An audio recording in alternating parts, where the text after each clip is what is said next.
Eh, Bismillahirrahmanirrahim. Assalamualaikum warahmatullahi wabarakatuh. Dan selamat malam saya ucapkan selamat datang kepada Dr. Teddy Apriawan, spesialis bedah saraf konsultan, serta seluruh Neurotrauma Textbook Reading Marathon, Departemen Bedah Saraf, RSUD Dr. Sutomo, RSI Jemur Sari, dan RS Universitas Erlangga. Apa kabar semua? Semoga sehat selalu.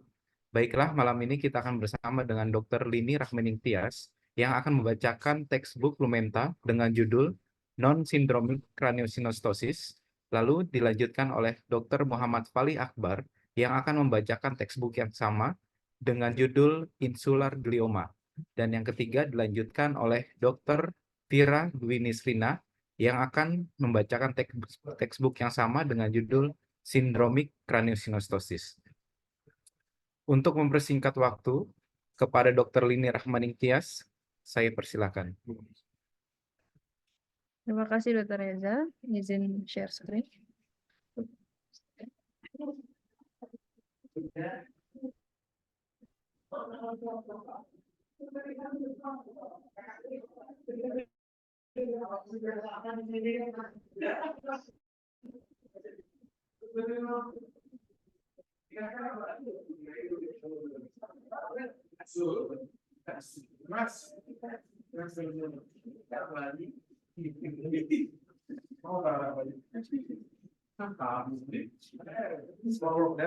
What? How could I know?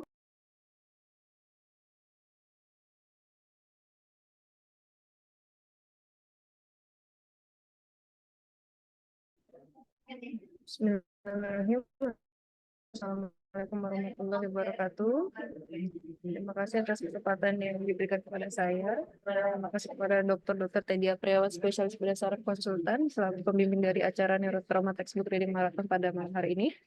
Dan juga untuk seluruh peserta setia Neurotrauma Textbook Reading Marathon. Hari ini saya akan membacakan pada topik non-syndromic craniosynostosis pada buku Lumenta. Jadi untuk pendahuluannya, craniosynostosis itu adalah sebuah sutura kranialis yang nantinya akan membentuk sebuah normal dari bentuk dari skalparia ini sendiri. Ini pertama kali ditemukan oleh Hippocrates dan Galen pada awalnya. Kemudian untuk jenisnya single suture craniosynostosis lebih banyak dan lebih umum ditemukan, dan ini merupakan problem kosmetik yang utama. Kemudian untuk problem dari craniosynostosis selain kosmetik adalah peningkatan dari tekanan intrakranial yang dilaporkan pada 33% pasien. Dan untuk kognitif disfungsi juga ada pengaruhnya. Kemudian untuk kemampuan dari bicara dan belajar dari pasien. Dan untuk pembedahan dari craniosynostosis itu pertama kali dilaporkan pada tahun 1890. Kemudian untuk surgical dan anestetik teknik itu seiring berjalannya waktu ada perbaikan untuk mengurangi morbiditas dan mortalitas pada craniosynostosis.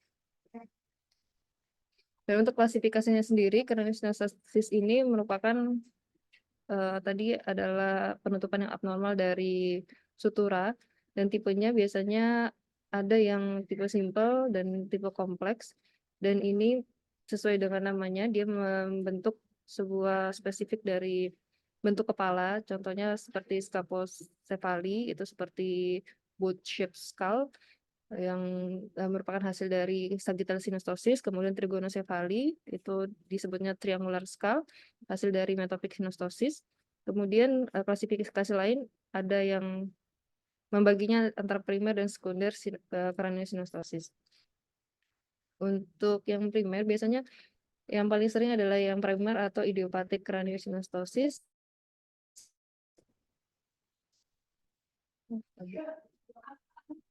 Kemudian itu tergantung dari penyebab dasarnya. Seperti ada kelainan metabolik, kemudian ada nutrisi defisiensi seperti ricket disease, seperti adanya exposure dari sodium valproat atau hormon tiroid. Craniosynostosis juga dapat dibagi menjadi craniosynostosis yang sindromik maupun non-sindromik. Di sini biasanya yang sindromik itu berkaitan dengan adanya kelainan pada bagian tubuh yang lain, contohnya ada Crouzon dan Apert syndrome. Dan untuk secara terminologi juga dibagi antara simple dan kompleks sinostosis. Dan pada chapter ini saya akan membahas bagian dari non-sindromik craniosynostosis. Dan untuk klasifikasinya seperti yang sudah dijelaskan tadi, ada single sutur maupun multiple sutur. Artinya ada satu sutura yang terkena atau lebih dari satu. Yang disebut tadi yang simple atau yang non-sindromik biasanya yang single sutur ada scaposefali, trigonosefali, plagiosefali maupun posterior plagiosefali. Dan sinostosisnya yang terjadi pada masing-masing sutura bisa dilihat pada tabel juga. Kemudian untuk penyebabnya tadi ada yang primer dan sekundер, beberapa kategori seperti penyakit metabolik, ada mukopolisakaridosis, teratogen, mechanical, ataupun memang gangguan perkembangan seperti karena mikrosefali atau overshunted hydrocephalus. Untuk prevalensi sendiri karena sinostosis itu biasa angkanya 1/2500 dan yang paling banyak itu non-syndromic case sebanyak 80-85%. Dan yang paling banyak juga untuk di non-syndromic craniosynostosis itu adalah sagittal synostosis yang paling sering terjadi. Nah, scaposefali dan trigonosefali itu biasanya terjadi pada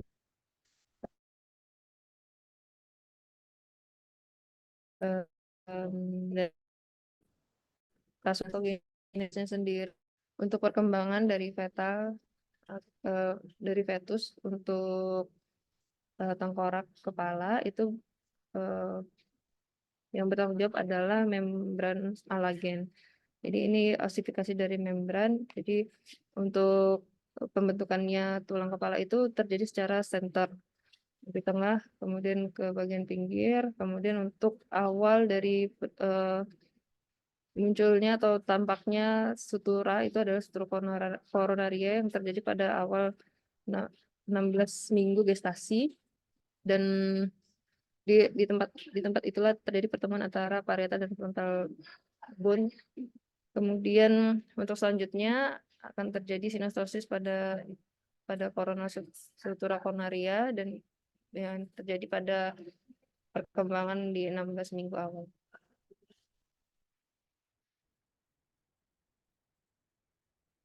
Sedangkan kalau occipital bone itu tidak terjadi karena membranous ossifikasi, tapi dia terjadi endochondral ossifikasi, seperti pada sphenoid wings, temporal bone, dan skull base.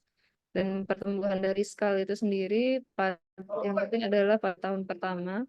Jadi terjadi proliferating osteoprogenitor cell. Kemudian ada pathway di sana untuk diferensiasi dari osteogen tersebut. Kemudian perjalanannya adalah proliferasi dulu, kemudian diferensiasi, dan terjadi adanya sekresi dari osteoblast.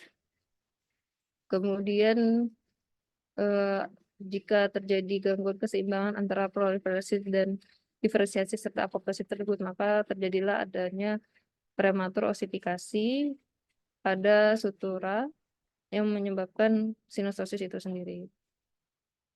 Kemudian di sini juga disebutkan bahwa ada pengaruh dari kontak dari dural cell terhadap sutura itu sendiri sebagai pencetus atau yang menginisiasi adanya pergerakan atau pertumbuhan dari sutura dan tulang di kepala. Jadi adanya perlekatan dari dura dan perkembangan dari dura itu menyebabkan tulang kepala itu juga tumbuh. Jadi di sini juga disebutkan bahwa terdapat mutasi dari beberapa faktor seperti mutasi di FGFR atau fibroblast growth factor yang terjadi pada Clozon dan Apert syndrome dan beberapa pasien yang didiagnosa single suture synostosis.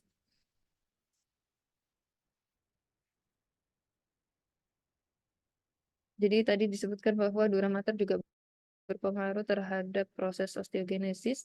Jadi untuk imatur dura itu lebih ekstensif dibandingkan dari dura yang matur. Di sini menjelaskan bahwa anak-anak lebih mudah untuk mencapai calcareal defect remodeling atau perbaikan dibandingkan dengan orang yang lebih dewasa karena di sana duranya juga masih imatur.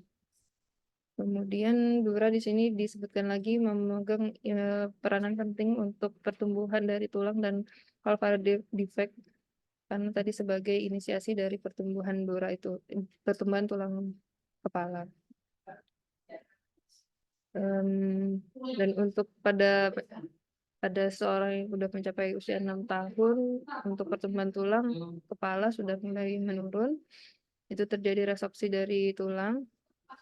Kemudian metopik suture biasanya yang paling awal menutup itu pada usia 1 tahun awal kehidupan. Dan untuk sebenarnya problem dari non-syndromic craniosynostosis itu apa saja? Jadi terdapat problem fungsi dari adanya non-syndromic craniosynostosis. Jadi yang berhubungan dengan craniosynostosis non-syndromic itu adalah peningkatan dari intracranial pressure, kemudian adanya developmental delay dan visual disturbance. Jadi peningkatan dari intracranial ya terjadinya intracranial hipertensi itu biasanya terjadi pada non-sindromik juga, selain sindromik dan di single suture craniosynostosis. Untuk peningkatan ICP biasanya terjadi pada 30-60% pasien dengan brachycephaly dan kompleks synostosis. Dan tanpa pembedahan biasanya dia meningkat pada awal tahun, meningkat insidennya itu 4 kali dan terdapat hubungan antara preoperatif dan ICP preoperatif terhadap dari pasien TP. Jadi di sini dihubungkan dengan adanya penurunan dari intelektual fungsi dari pasien. Kemudian hidrosefalus itu biasanya terjadi yang menyebabkan salah satu penyebab dari ICP-nya meningkat, dan ini biasanya jarang juga ditemukan, jarang diobservasi pada non-syndromic craniosynostosis, biasanya ditemukan itu koinsidental. Kemudian ada juga gangguan fungsi delay cognitive development, jadi terdapat hubungan antara craniosynostosis ini dengan gangguan perkembangan dari pasien. Biasanya pada 39% pada scapulocephaly dan pada trigonocephaly 57% dan plagiosephaly 51-61%. Nah, ini beberapa penelitian yang dilakukan pada beberapa tahun, ada hubungannya craniosynostosis dengan ICP. Jadi peningkatan dari ICP terjadi pada oxycephaly yang paling banyak trigonocephaly kognitif pada pasien dengan craniosynostosis. Tidak hanya delay dari kognitif, tapi yang dilaporkan pada single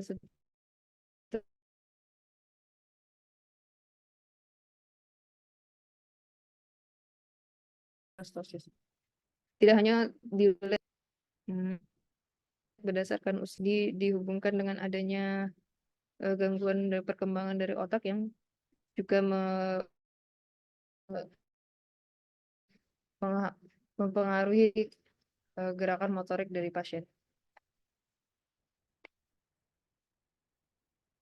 Beberapa autor itu juga menyebutkan bahwa tidak terdapat efek yang menguntungkan pada yang berefek terhadap pembedahan. Selain itu juga disebutkan bahwa klinis yang bisa ditemukan adalah gangguan visual seperti astigmatisme atau eksotropia atau strabismus yang muncul pada yang paling sering itu plagiosefali. Kemudian papil udem itu jarang terjadi pada nonsis, biasanya 1-3% di single sinostosis atau 4,3-20% pada kompleks sinostosis.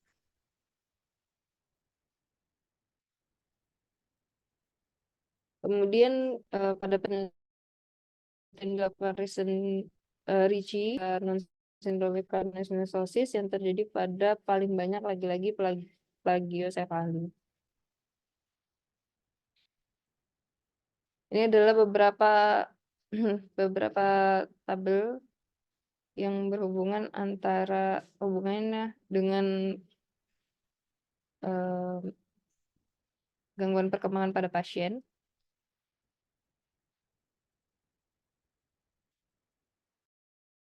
Kemudian untuk diagnosisnya sendiri, jadi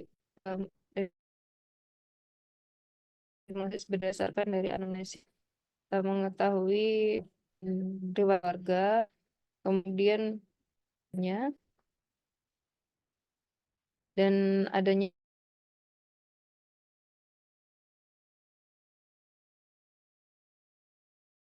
tanda-tanda dari peningkatan tekanan. Kita juga melihat mengukur lingkar kepala, kemudian ada tidaknya tortikolis, kemudian dismorfisme dari wajah, mata maupun tangan. Dan pada pemeriksaan mata kita bisa menemukan tadi adanya astigmatisme, strabismus ataupun papil udem. Foto plan itu dari approach anterior-posterior, lateral, dan tongue. Kemudian CT scan, terutama 3D reconstruction, itu bisa mengkonfirmasi adanya sinostotic sutura yang lebih bagus daripada foto polos radiologi.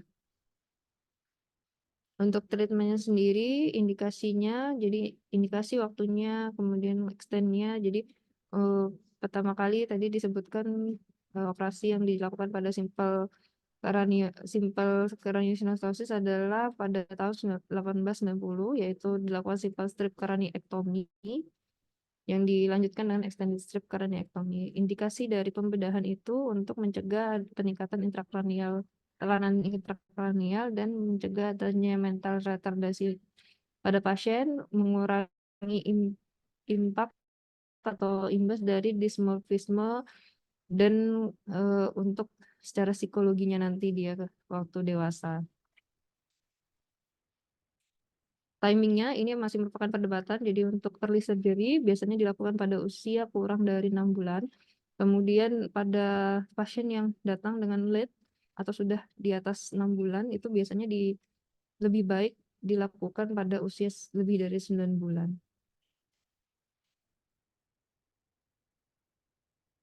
Untuk tekniknya diusung adalah minimally invasive teknik menggunakan endoscopic teknik, jadi strip craniectomy dengan minimal invasive prosedur.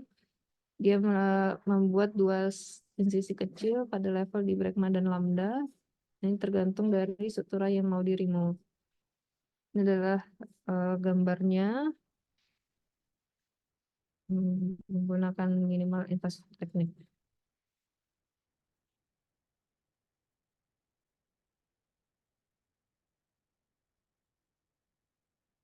Juga terdapat dari kombinasi spring combine dengan strip craniectomy.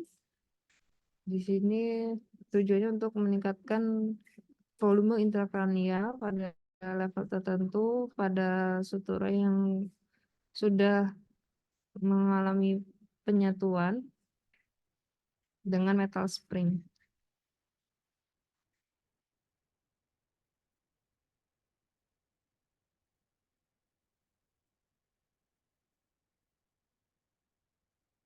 Karena ini adalah berhubungan dengan dura mater, jadi dura sebaiknya harus secara hati-hati didetach dari fontanella yang bagian depan. Kemudian untuk standar operasi dilakukan antibiotik profilaksis, kemudian dilakukan infiltrasi scalp dengan adrenalin 1/200.000, insisi biasanya bikoronal, kemudian configuration pada temporal site, kemudian untuk tulang yang sudah diremodeling wire atau microplates dan microplate dan screw. Nah, untuk anestesi yang perlu diwaspadai itu anestesi problem biasanya adanya perdarahan yang kontinu atau yang mendadak tapi masif. Kemudian hindari hiperkapnia untuk mencegah peningkatan tekanan intrakranial dan perdarahan dari vena, dan beberapa metode bisa dilakukan untuk menurunkan dari blood loss. Misalnya dengan head up posisi, kemudian hemostasis menggunakan produk-produk hemostasis, kemudian termasuk tranexamat acid juga bisa digunakan. Untuk post operatif manajemennya, pasien secara klinis dan neurologis diobservasi di high care ataupun intensive unit selama 24 jam setelah pembedahan, kemudian dilakukan observasi juga untuk HB dan hematokrit. Dan yang perlu diketahui jika itu ada merupakan sebuah rekonstruksi pada bagian dahi dan superior orbita prima orbita, maka mata memang tidak bisa terbuka atau udem selama 1 ataupun 2 hari, dan itu harus diberitahu kepada keluarganya. Dan biasanya jika kondisi klinis baik, maka pasien bisa KRS pada hari keempat atau kelima setelah pembedahan. Dan untuk kontrolnya biasanya pada 2 tahun sekali sampai anak usia 6 tahun, dan setiap 3 tahun sampai dia usia dewasa. Ini beberapa yang tadi sudah dijelaskan untuk tipe non-sindromiknya. Yang pertama scaposefali. Scaposefali ini seperti boat skull, dideskripsikan kepalanya itu bentuknya seperti boat. Kemudian karena adanya penutupan secara prematur di sutura sagittalis. Dan ini merupakan kronis sinostosis yang paling sering dan biasanya lebih sering pada laki-laki juga. Diagnosis bisa ditegakkan saat dia lahir karena bisa langsung diidentifikasi bentuk dari skalnya. Ini merupakan gambar dari pasien dengan diagnosis scaposefali. Yang di atas adalah sebelum pembedahan dan yang di bawah adalah setelah pembedahan. Ini gambaran radiologisnya. Yang terjadi adalah sagittal sinostosis. Kemudian yang gambar sebelahnya ini yang sudah dirilis. Dan secara klinis dan neurologis ini biasanya tipikalnya normal. Jadi ada juga untuk peningkatan ICP-nya itu jarang terjadi dan muncul biasanya di pasien yang lebih tua. Dan papil udem pada kasus ini adalah jarang. Kemudian yang kedua trigonosefali. Jadi ini yang ketiga yang paling sering muncul pada single suture sinostosis setelah sagittal sinostosis dan unilateral coronal sinostosis. Biasanya ini juga sering pada laki-laki atau sebanyak 75%. Dan metopik sinostosis ini sangat mudah dijumpai atau bisa dengan mudah dikenali dengan adanya triangular shape atau seperti bentuk segitiga pada bagian depan atau bagian dahinya. Itu disebutnya tadi trigonosefali. Jika kita lihat dari sisi atas. Nah, ini contohnya gambar klinisnya. Jadi dilihat dari sisi atas itu bentuk dari dahinya itu seperti segitiga atau triangular, maka disebutnya trigonosefali. Kemudian yang gambar B di sini adalah pasien setelah melakukan rekonstruksi. Untuk gambaran radiologisnya ada note di sini sebutannya adalah surprise raccoon pada orbitanya. Ini adalah contoh dari operating teknik dari sagittal synostosis yang A, gambar A. Kemudian yang B ini dari teknik dari metopic synostosis atau trigonocephaly tadi. Kemudian gambar C operasi teknik dari unicornal synostosis, dan yang D adalah teknik operasi dari bicornal synostosis. Kemudian yang ketiga adalah plagiocephaly. Ini biasanya dikenal juga sebagai twist head. Ini cornal synostosis biasanya dibarengi dengan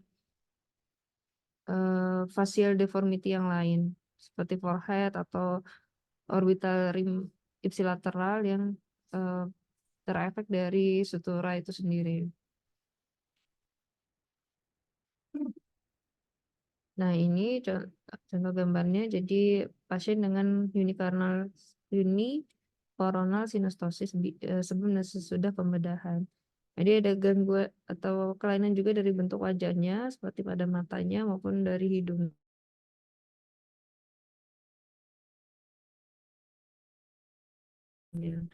Radiografi pasien dilakukan pembedahan. Kemudian selanjutnya adalah brachycephaly atau short head. Biasanya ini terjadi karena synostosis dari kedua sutura kornea, baik kanan maupun kiri. Jadi untuk koreksi secara surgical ini di frontal craniotomy dengan remodeling di bagian dahi dan pada supraorbital rima supraorbital setinggi 1,5 cm.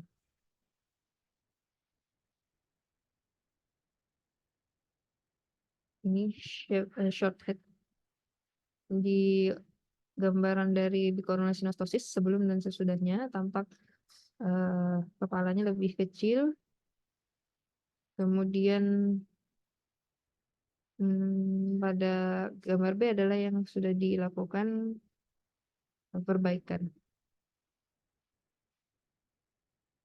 Ini adalah radiologis dari bicornal synostosis sebelum dan sesudah pembedahan.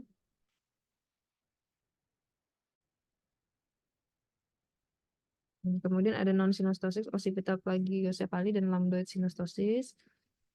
Di sini berhubungan juga dengan postural dan rotasi dari kepala. Jadi 30% kasus berhubungan dengan adanya torticollis. Makanya tadi untuk pemeriksaan fisik dicari apa ada torticollis atau tidak, atau sternocleidomastoideus, ototnya yang kaku.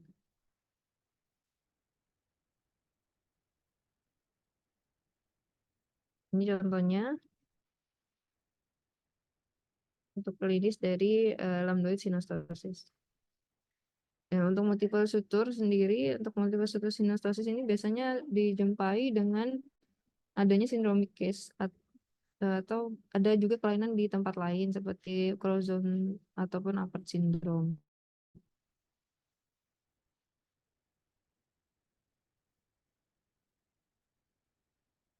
Ini gambar dari after koreksi dari sagittal synostosis. Baik, demikian yang bisa saya sampaikan. Terima kasih atas kesempatannya. Saya kembalikan ke host. Assalamualaikum warahmatullahi wabarakatuh.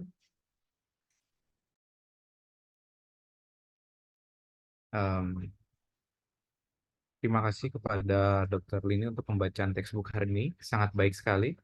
Selanjutnya kita melanjutkan ke pembacaan nomor 2, yaitu Dr. Muhammad Fali Akbar, yang akan membacakan textbook yang sama dengan judul Insular Glioma. Pada Dr. Fali, saya persilakan.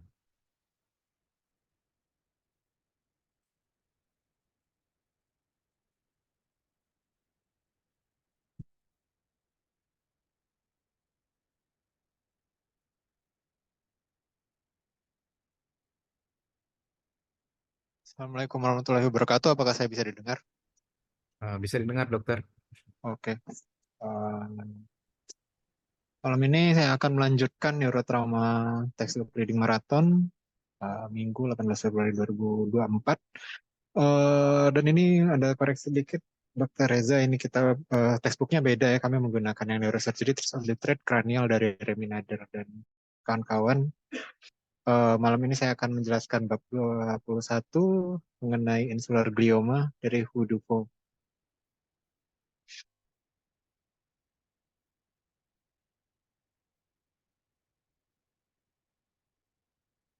Oke, jadi untuk penanganan dari insular glioma itu sendiri, karena sifatnya dari insular glioma itu sendiri yang merupakan memiliki prognosis yang cenderung buruk, jadi tata laksana dengan observasi itu tidak lagi direkomendasikan. Berdasarkan literatur terkini, meskipun tidak adanya bukti kelas 1, reseksi atau pembedahan tetap menjadi first treatment line dengan tujuan untuk eksisi maksimal dari tumor sebisa mungkin dengan meminimalisir morbiditas postoperatif. Apabila pembedahan tidak memungkinkan, di mana adanya ekstensi tumor yang terlalu besar ataupun komorbid, bisa dilakukan biopsi untuk mendapatkan diagnosis histologis dan analisis molekuler. Pada insular glioma, terapi adjuvan biasanya diindikasikan kecuali pada glioma low grade, itu tetap direkomendasikan dengan total atau subtotal resection. Pada low grade glioma dengan subtotal resection atau partial removal, kemoterapi merupakan tata laksana inisial, tata laksana lini pertama untuk menunda resiko neurotoksisitas dari radioterapi yang tertunda.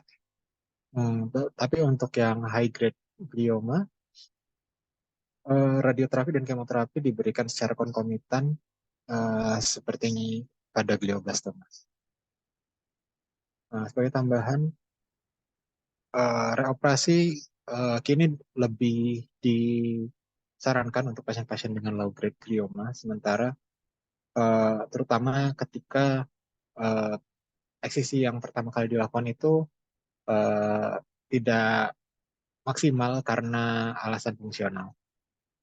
Pada setiap kasus, pemeriksaan neuropsikologis pada saat pasien didiagnosis dengan insular glioma itu, dan pada saat pasien datang untuk pemeriksaan lanjutan itu bisa berguna. Begitu juga dengan rehabilitasi kognitif setelah pembedahan untuk mengoptimisasi quality of life. Jadi untuk tujuan dan manfaat dari pembedahan elektif pasien insular glioma, yaitu nomor 1, mengangkat glioma secara ekstensif semaksimal mungkin untuk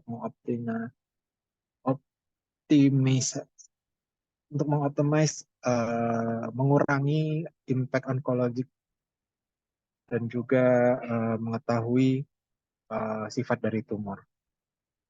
Dengan itu kita bisa meningkatkan median survival. Selain itu juga kita dengan pengangkatan tumor itu juga menjaga struktur area eloquent selama pelaksanaan pengangkatan tumor, sehingga quality of life dari pasien itu dapat tetap terjaga. Dari insular glioma itu adalah insular glioma yang menunjukkan adanya pertumbuhan atau progres yang dan juga adanya gejala yang signifikan seperti epilepsi ataupun defisit neurologis, dan atau ada evolusi dari gambaran radiologis, di mana contohnya itu adanya peningkatan volume yang besar ataupun migrasi dari tumor pada MRI yang berkelanjutan.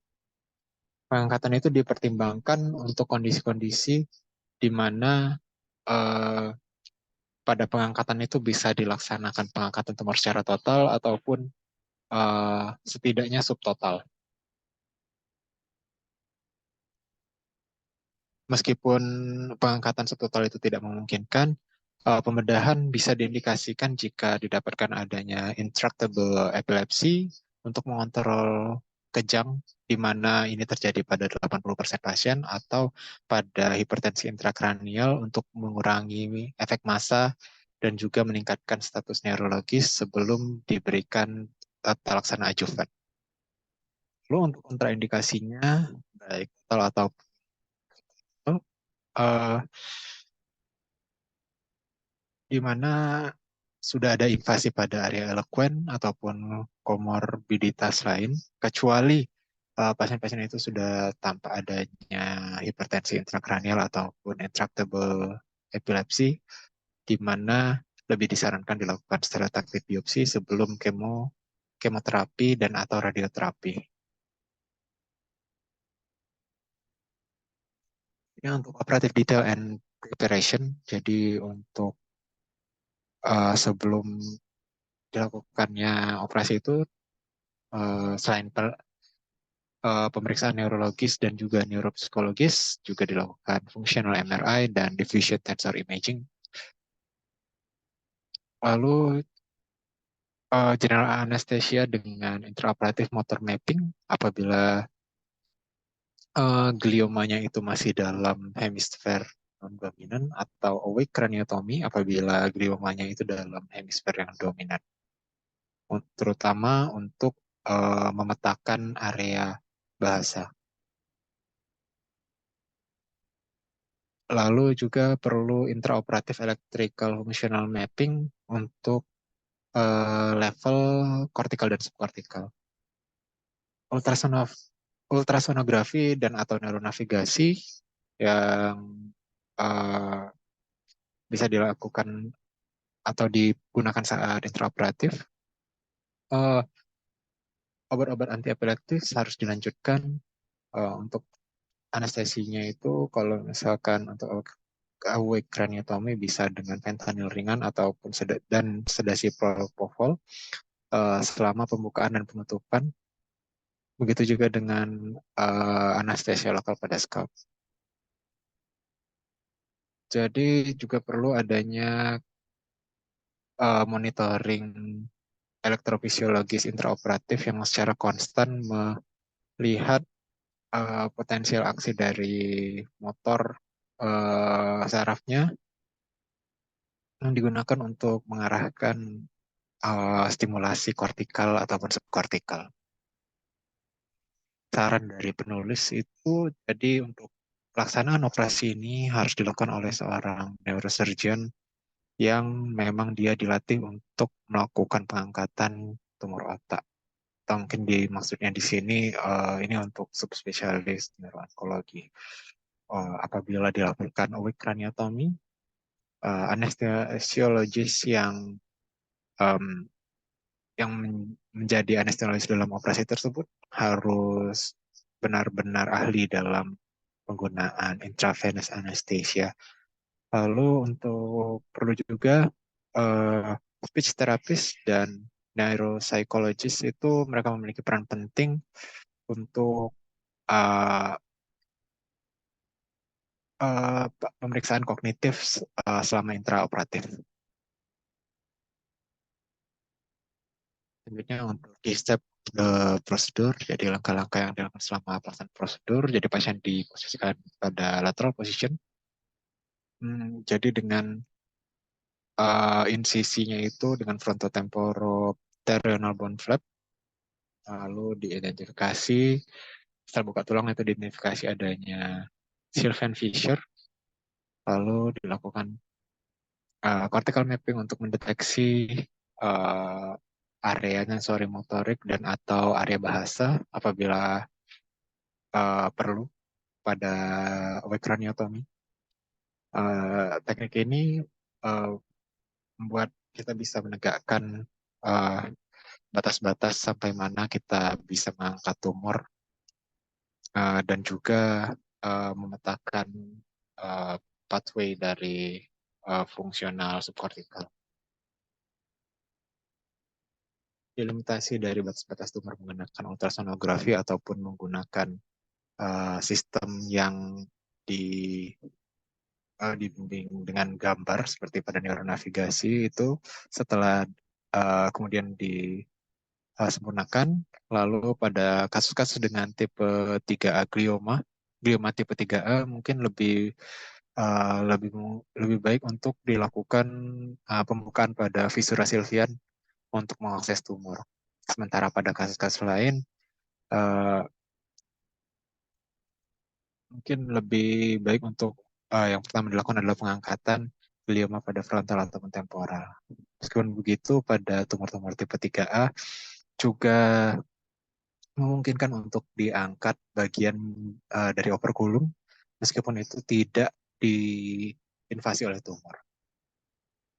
Apabila teknik ini bisa dilaksanakan, di mana itu operkulum itu tidak memiliki fungsi yang krusial, setelah ditentukan pada electrostimulation mapping. Apabila pendekatan pembedahan yang dipilih melalui operkulum itu memberikan resiko yang lebih rendah dari kerusakan vaskuler dengan membuka Sylvian fissure. Setelah insularnya tampak, kita juga harus mengidentifikasi adanya MCA dan juga cabang-cabangnya. Ketika mengoperasi pada area dominan, ini direkomendasikan untuk mengulangi pemetaan bahasa sepanjang insular cortex untuk mendeteksi dan mempreservasi area eloquent. Jadi lalu gliomanya itu diangkat menggunakan teknik pengangkatan supial.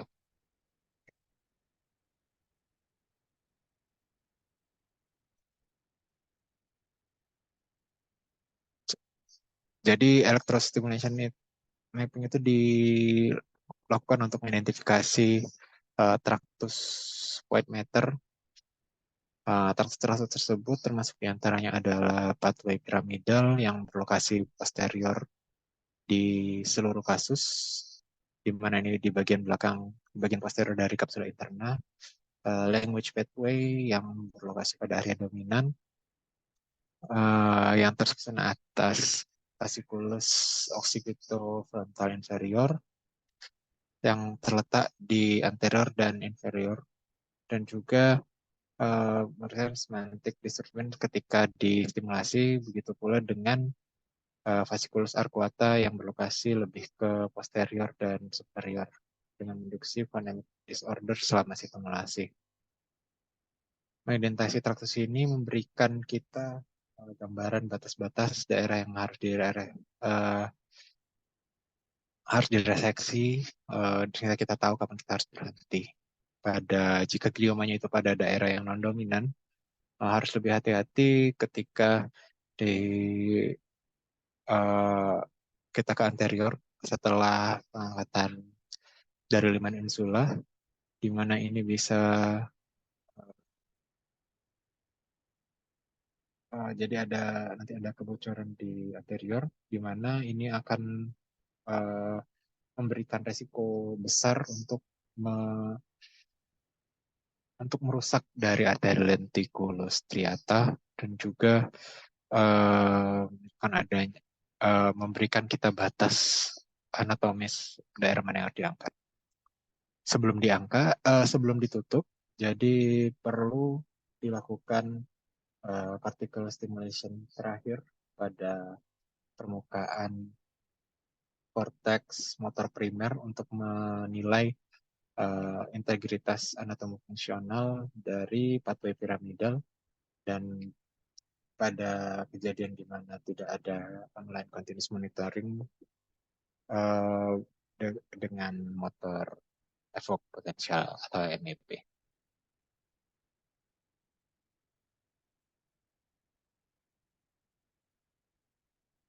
Untuk avoidance hazard and risk, jadi risiko terbesar termasuk diantaranya adalah kerusakan dari MCA, dan cabang-cabangnya, dan juga kerusakan dari arteri lenticulus striata,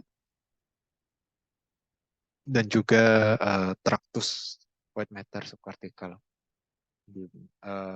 khususnya kapsula interna dan vesikulus arcuata selama pengangkatan secara subpial di bagian yang dalam, di mana ini sangat beresiko terjadinya hemiplegia atau afasia.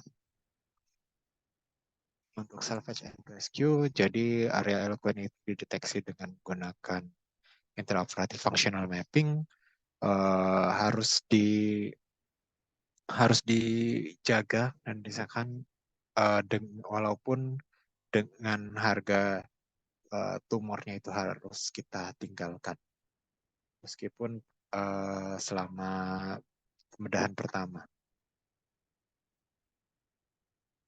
Karena ini juga kalau misalkan akan dilakukan pembedahan pada kemudian hari, ini malah bisa meningkatkan batas tumor yang akan dapat diangkat pada operasi kedua beberapa tahun kemudian karena adanya mekanisme brain plasticity. Juga sangat penting untuk diketahui untuk menjaga antara perforating substance dan juga menjaga dan juga menghindari kerusakan pada arteri lenticulus striata. Untuk post-operative consideration, ini jadi pasien setelah dilakukan operasi itu perlu dilakukan observasi di intensive care unit setidaknya 1 hari setelah pembedahan. Jadi jadi biasanya akan tampak adanya perburukan dari status neurologis postoperatif. Jadi meskipun telah diberikan steroid, tetapi ini biasanya akan membaik setelah beberapa hari. Rehabilitasi fungsional biasanya diperlukan 1 minggu kemudian. Lalu untuk post-operative MRI, sebaiknya itu dilakukan 24 jam pasca pembedahan. Dan jika mungkin itu 6 jam pasca pembedahan untuk secara objektif mengevaluasi sejauh apa tumor telah diangkat. Jadi untuk kasus-kasusnya itu biasanya bisa kita lihat gambar di sebelah kanan, itu untuk pasca diangkat dan juga MRI-nya. Dengan menggunakan metodologi yang telah saya presentasikan barusan, ini kemungkinan terjadinya permanen defisit pada pembedahan insular glioma saat ini di angka kurang dari 5%. Jadi untuk komplikasinya ini tadi pasien-pasien yang termasuk kurang dari 5% ini adalah kehilangannya fungsi dari area eloquent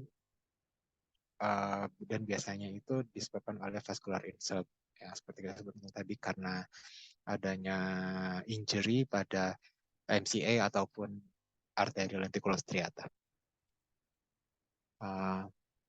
Jadi untuk outcome and prognosis,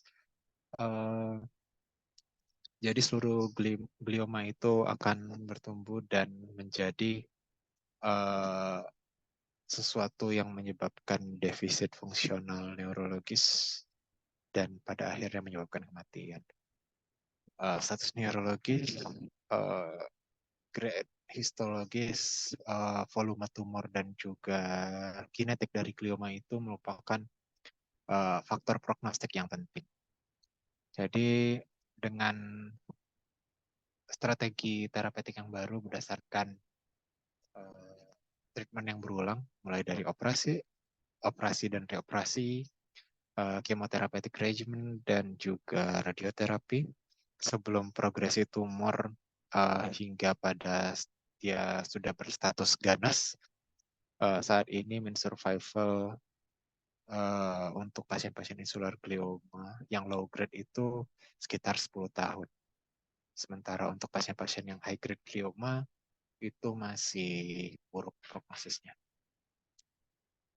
Tambah lagi dengan menggunakan metode pemetaan juga membuat kita dapat mempreservasi dan juga meningkatkan quality of life dari sebagian besar pasien, sehingga yang kemudian bisa dilanjutkan dengan tata laksana neuroonkologi fungsional. Sehingga saat ini kita dapat mengoperasi dengan lebih dapat dipercaya dan juga lebih dapat diulang pada daerah insula, sebuah regio yang pada zaman dahulu itu masih dikatakan tidak bisa dioperasi, dengan impact onkologik yang signifikan dan dengan mempreservasi bahkan meningkatkan kualitas hidup dari pasien. Terima kasih, sekian presentasi dari saya kembalikan ke host.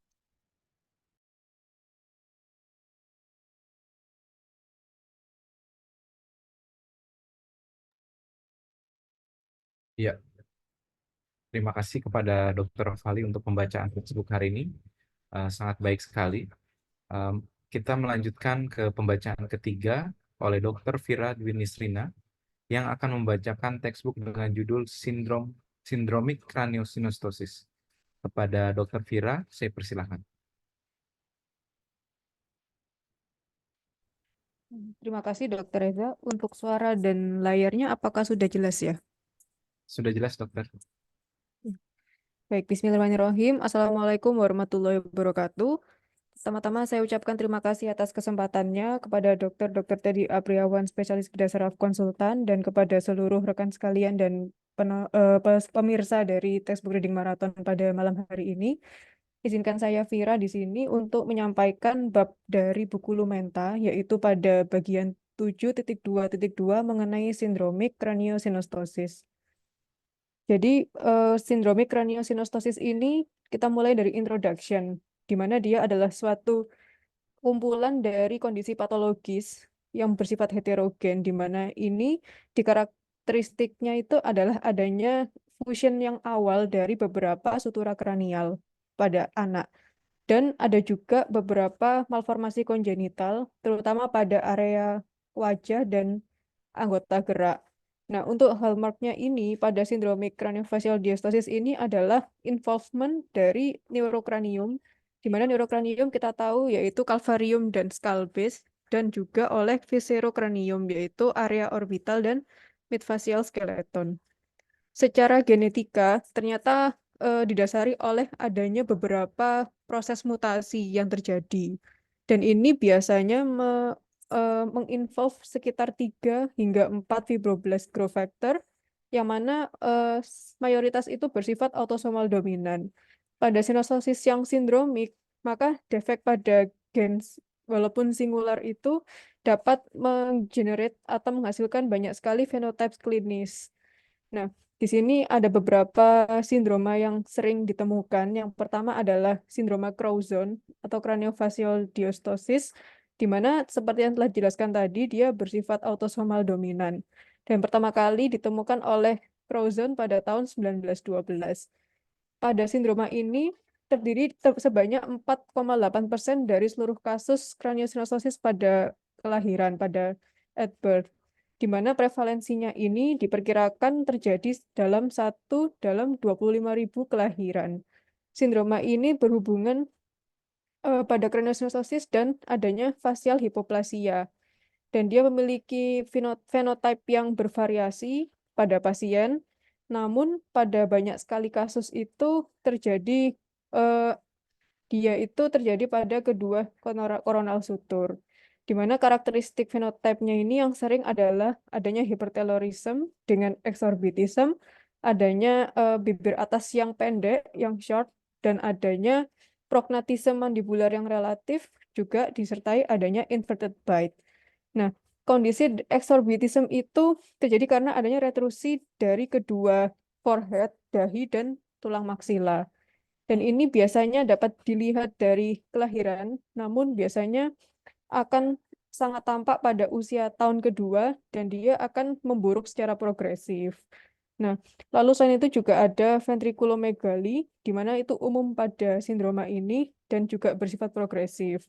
Lalu malformasi Chiari tipe 1 itu juga sering didapatkan pada sindrom ini. Yaitu dikatakan sering itu karena terjadi sekitar 70% dari seluruh kasus dan dia juga berasosiasi dengan kondisi sirring dan akan membuat manajemen surgikal itu menjadi semakin kompleks. Nah, kondisi dari adanya malformasi Chiari tipe 1 ini bisa juga terjadi akibat adanya terbentuknya posterior cranial fossa yang ukurannya kecil, lalu adanya shortness dari clivus itu sendiri, dan juga adanya fusi prematur dari sutura lambdoid pada 2 tahun pertama pada kehidupan. Nah, berikut adalah foto contohnya yang karakteristiknya pada Crouzon syndrome, yaitu dapat dilihat pada gambar ini adalah 3 generasi berturut-turut pasien dengan Crouzon syndrome. Dapat dilihat bahwa tampilannya ini mirip, yaitu adanya hypertelorism dengan exorbitism, lalu ada short upper lip, ada relative mandibular prognatism, juga adanya inverted bite. Lalu untuk sindroma yang kedua yaitu Pfeiffer syndrome atau istilahnya acrocephalosyndactyly tipe 5. Ini ditemukan pada tahun 1964 oleh Pfeiffer, di mana frekuensinya itu ini lebih jarang yaitu 1 dibanding 200.000. Transmisinya sama, autosomal dominan. Nah, biasanya yang tampak itu adalah brachycephaly dan juga pada syndactyly membranosa pada tangan dan kaki, dan adanya jari jempol atau jari digiti 1 yang lebih besar dan terdeviasi. Dan ini dapat dilihat jempol ini tangan dan kakinya terlihat jauh lebih besar daripada jari-jari lainnya. Nah, sindroma ini ternyata dibagi lebih lanjut menjadi 3 subtipe, yaitu subtipe pertama itu yang dikenal tipe klasik dan yang mungkin paling ringan, yaitu adanya synchondrosis bikoronal, sehingga menyebabkan adanya brachycephaly dan flat face, hypertelorism, syndactyly yang masih bersifat ringan, dengan jempol digiti 1-nya yang lebar. Sedangkan subtipe 2 dan 3 itu lebih berat, di mana dia adanya terdapat proptosis okular yang tampak, lalu juga adanya anomali dari anomali dari otak. Lalu yang ketiga adalah Apert syndrome atau acrocephalosyndactyly tipe 1. Ini ditemukan lebih awal yaitu pada tahun 1906 dan dia ini kejadiannya 1:50.000 kelahiran hidup. Pada kasus ini bersifat sporadik oleh karena adanya paternal de novo mutasi pada ekson 3A dari gen FGFR2 dan bersifat autosomal dominan juga. Dan craniostenosisnya itu bikoronal, namun dia mengsparing dari longitudinal sutur. Wajah pada tampilan klinisnya itu tampak lebih besar dengan adanya hypertelorism dan exorbitism, lalu adanya hidung yang seperti burung parrot, dan adanya inverted bite. Nah, lalu juga kadang ditemukan juga adanya syndactyly, jika syndactyly komplit ataupun tidak komplit karena untuk digiti 1 atau digiti 5-nya itu masih tidak apa-apa. Nah, lalu juga disebutkan bahwa ada fusi dari vertebra cervical yang ditemukan juga pada sindroma ini. Lalu pada temuan dari MRI juga didapatkan adanya cerebral malformation, yang mana malformasi cerebralnya ini paling sering terjadi pada corpus callosum dan struktur-struktur limbik. Dan ini dilihat melalui MRI. Jadi pada gambar ini dapat dilihat bagian kedua tangan pada pasien ini dengan wajahnya yang khas, tampilan klinisnya, dan ini pada tangannya terdapat adanya syndactyly. Lalu yang berikutnya adalah Sedgwick-Chodzin syndrome atau acrocephalosyndactyly tipe 3. Kasus pertamanya ditemukan oleh Sedgwick dan Chodzin pada tahun 1931 lalu 1932. Nah, ternyata pada sindroma ini lebih dari 40% kasusnya itu bersifat familial dengan transmisinya tetap autosomal dominan.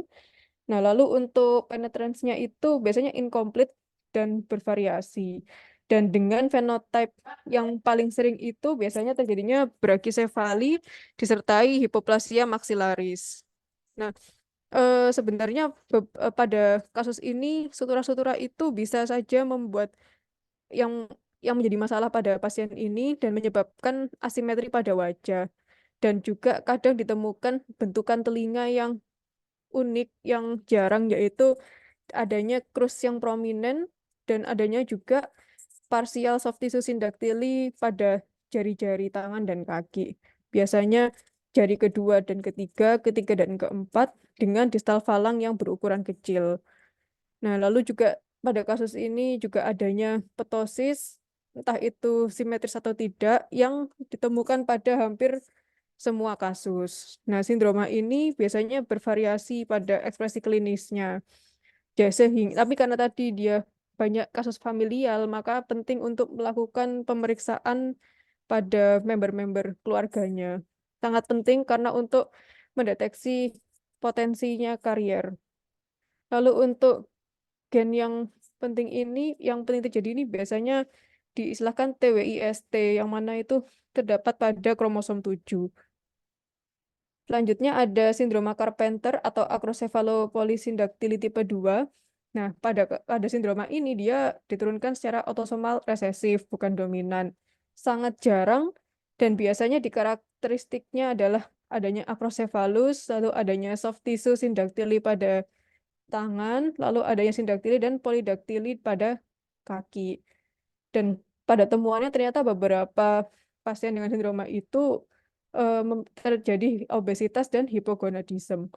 Lalu yang selanjutnya adalah Lajuni-Moenke syndrome, di mana sindrom ini dikarakteristikkan oleh adanya unilateral maupun bilateral coronal synostosis. Lalu adanya mild maxillary hypoplasia, hypertelorism, dan ptosis. Nah, transmisinya itu bersifat autosomal dominan.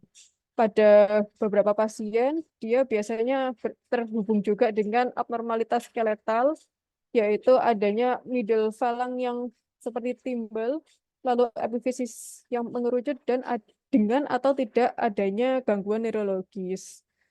Dan juga di sini kadang ditambahkan juga adanya gangguan pendengaran sensori neural ataupun retardasi mental. Nah, sindroma ini ternyata berhubungan dengan mutasi yang unik dari gen FGFR3 Pro 250 ARG, dan itu khas pada sindroma ini. Nah, selanjutnya membahas mengenai aspek fungsional. Jadi terjadinya fusi pada beberapa sutura yang ditemukan pada sinostosis yang bersifat sindromik ini. Jadi semakin banyak sutura yang terganggu proses normalnya, maka tentunya prognosisnya akan semakin buruk dibandingkan pada sinostosis yang bersifat satuan atau monosutural. Dan anomali yang terjadi pada wajah itu pastinya akan mengganggu pertumbuhan dari wajah itu sendiri, sehingga padahal tulang-tulang yang ada di wajah kita itu contohnya dia akan membantu memproteksi mata, organ mata. Dan juga jika tulang-tulang wajah itu juga tidak tumbuh dengan sebagaimana mestinya, maka dia juga akan dapat menyebabkan obstruksi respiratori, adanya maloklusi dari gigi, lalu adanya crowding dari gigi, yang mana nanti ini akan masing-masing memerlukan treatment khusus. Nah, lalu poin kedua adalah peningkatan TIK. Ternyata itu sering terjadi pada sindromik craniosynostoses. Peningkatan TIK ini tidak hanya karena sinostosisnya itu, namun juga bisa karena adanya hidrosefalus dan anomali venous pada pasien. Nah, lalu yang ketiga adanya impairment atau gangguan pada penglihatan, yang mana itu bisa juga itu karena terjadinya efek dari peningkatan TIK yang berlangsung lama, namun dia juga bisa bersifat sekunder akibat dari exophthalmos, yang mana sering ditemukan pada sindrom ini. Nah, juga perlu diperhatikan bahwa atrofi optikus dan gangguan penglihatan itu sering terjadi pada Crouzon syndrome yang pertama tadi. Lalu yang selanjutnya adalah mental delay, itu juga perlu diperhatikan, dan juga mental retardation, yang mana retardasi mental ini jarang pada Crouzon syndrome, tapi dia sering di Upper syndrome. Jadi perlu diperhatikan pada masing-masing sindroma saat membuat asesmen. Nah, jadi secara umum ternyata luaran kognitif itu akan lebih baik ketika koreksi operatif itu dilakukan lebih awal, dan itu akan membuat keberlangsungan dari lingkungan psikososial anak itu akan memiliki prognosa yang lebih baik. Nah, untuk prinsip tata laksananya, jadi sebenarnya targetnya dari seluruh operasi kraniofacial itu adalah fungsional dan estetika. Pada tahun pertama kehidupan, itu sangat penting untuk kita memperhatikan tata laksana untuk cranial vault, karena itu yang pertama dia akan mengurangi adanya peningkatan TIK, dan jika dilakukan dengan baik, maka ya akan memperbaiki flow dari CSF. Nah, lalu pada tahun pertama kehidupan itu adalah, ya kalau dikatakan mungkin 2 tahun pertama kehidupan, itu adalah waktu bagi pertumbuhan dan perkembangan otak yang paling pesat. Dan di mana itu nanti akan memberikan outcome pada kehidupan anak itu sendiri untuk pendidikan saat nanti mereka akan mulai masuk sekolah. Nah, jadi jika tidak dilakukan dari awal, maka kita tidak bisa mengejar masa-masa emas ini, sehingga itu akan memberikan prognosa yang kurang baik untuk pasien. Dan nantinya juga akan berhubungan dengan lingkungan psikososial pada pasien. Nah, lalu untuk tata laksana klasikal itu, untuk faciocraniosynostoses terdiri dari anterior skull remodeling sebagai first step dan facial advancement sebagai second step. Jadi first step-nya adalah anterior skull remodeling dan second step-nya adalah facial advancement. Dan sebenarnya jika ditarik benang merahnya pada seluruh kasus, maka eh, tindakan yang diperlukan itu mungkin akan berbeda-beda. Dan disinilah pentingnya kolaborasi yang baik antara dokter bedah saraf, dokter bedah plastik, dan juga neuroanestesi pediatrik dan lain-lainnya. Itu sangat penting untuk membantu meningkatkan luaran fungsional dan kosmetika pada pasien.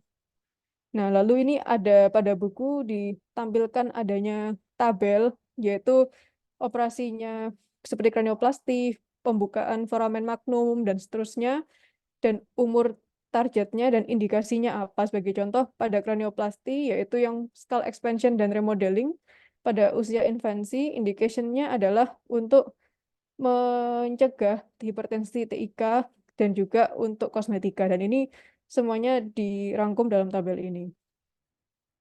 Baik, mungkin dari saya cukup sekian. Terima kasih atas waktu dan kesempatannya. Wassalamualaikum warahmatullahi wabarakatuh.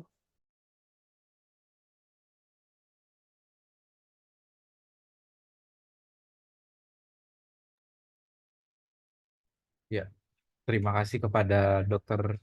Vira Dwi Nisrina yang atas pembacaan textbook yang sangat baik. Semoga ilmu yang disampaikan pada malam hari ini dapat bermanfaat untuk kita semua.